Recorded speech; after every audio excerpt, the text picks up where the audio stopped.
আরে আমি তো তাকেও ছেড়ে দিয়েছি, যাকে ছাড়া থাকতে হবে ভাবলে আমার দেহ থেকে রুহুটাই বেরিয়ে আসতো।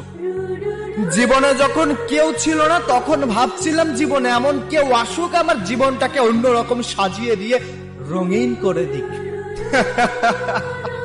সে কিন্তু আমার জীবনে এসেছিল, সে আমার জীবন রঙিনও করেছিল, কিন্তু বিচ্ছেদের যন্ত্রণা যে এতটা ভয়ঙ্কর হবে যদি জানতাম তাহলে কোনোদিন এই জীবনে কাউকে চাইতাম না।